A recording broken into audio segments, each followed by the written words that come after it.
ಶುಕ್ಲಾಂಬರಧರಂ ವಿಷ್ಣುಂ ಶಶಿವರ್ಣಂ ಚತುರ್ಭುಜಂ ಪ್ರಸನ್ನವದನಂ ಧ್ಯಾಯೇತ್ ಸರ್ವವಿಘ್ನೋಪಶಾಂತಯೇ. ಗುರುಬ್ರಹ್ಮ ಗುರುವಿಷ್ಣು ಗುರುದೇವೋ ಮಹೇಶ್ವರ ಗುರು ಸಾಕ್ಷಾತ್ ಪರಬ್ರಹ್ಮ ತಸ್ಮೈ ಶ್ರೀ ಗುರುವೇ ನಮಃ. ಶ್ರೀ ಗುರುಭ್ಯೋ ನಮಃ.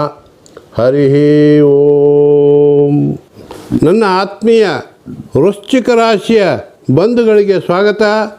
ಸದ್ಯ ನಾನು ನಿಮ್ಮ ರಾಶಿಯ ಜೂನ್ ತಿಂಗಳ ಭವಿಷ್ಯ ಫಲಗಳನ್ನು ತಿಳಿಸಿದ್ದೇನೆ.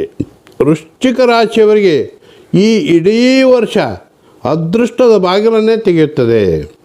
ಸಪ್ತಮ ಸ್ಥಾನದಲ್ಲಿ ಶುಭ ಗುರುವಿನ ಆಗಮನದಿಂದ ನಿಮಗೆ ಅಪೂರ್ವ ಧನಲಾಭ, ವಿವಾಹ, ಉದ್ಯೋಗಾವಕಾಶಗಳು, ಮನೆ, ಸೈಟು, ಭೂಮಿ ಎಲ್ಲವೂ ಲಭ್ಯವಾಗುತ್ತವೆ. ಕಾರಣ ಇನ್ನೂ ಯಾರು ನನ್ನ ಯೂಟ್ಯೂಬ್ ಚಾನಲ್ಗೆ ಸಬ್ಸ್ಕ್ರೈಬ್ ಮಾಡಿಕೊಂಡಿಲ್ಲ, ದಯವಿಟ್ಟು ಸಬ್ಸ್ಕ್ರೈಬ್ ಮಾಡಿಕೊಡ್ರಿ. ನಿಮಗೆ ಪ್ರತಿ ತಿಂಗಳ ನನ್ನ ಒಂದು ವಿಡಿಯೋಗಳ ಅಪ್ಡೇಟ್ಗಳನ್ನು ಕಳಿಸುತ್ತೇನೆ. ಸ್ನೇಹಿತರೆ, ವೃಶ್ಚಿಕ ರಾಶಿಯವರಿಗೆ 7ನೇ ಗುರು ತಾಮ್ರಪಾದದಿಂದ ಬಂದಿದ್ದು ಈ ವರ್ಷವೆಲ್ಲ ನಿಮಗೆ ಸಂಪೂರ್ಣ ಶುಭ ಫಲಗಳನ್ನು ನೀಡುತ್ತಾರೆ ಮತ್ತು ವಿಶೇಷ ಧನಲಾಭಗಳನ್ನು ಕೂಡ ನೀಡುತ್ತಾರೆ.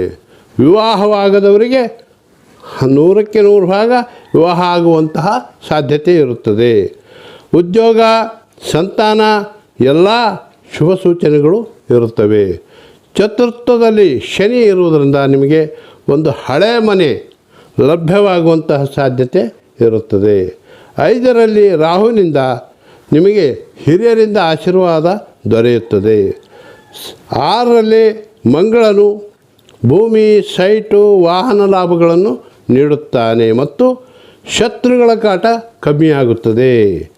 11ನೇ ಕೇತುವಿನಿಂದ ನಿಮಗೆ ಸಂಪೂರ್ಣ ಶ್ರೀ ಗಣೇಶ ದೇವರ ಅನುಗ್ರಹ ಆಗುತ್ತದೆ. ಪ್ರತಿದಿನ ನೀವು ದುಂ ದುರ್ಗಾಯೈ ನಮಃ ಎಂಬ ಮಂತ್ರವನ್ನು ಪಠಿಸಿದರೆ ನಿಮಗೆ ಶುಭವಾಗುತ್ತದೆ. ದಿನಾಂಕ 14, 15, 16, 19, 20, 21, 24, 25 ಹಾಗೂ 30ರಂದು ನಿಮಗೆ ಶುಭ ದಿನಗಳು. ಶುಭವಾಗಲಿ. ಸರ್ವೇ ಜನಾಃ ಸುಖಿನೋ ಭವಂತು. ಸಮಸ್ತ ಸನ್ಮಂಗಲಾನಿ ಭವಂತು.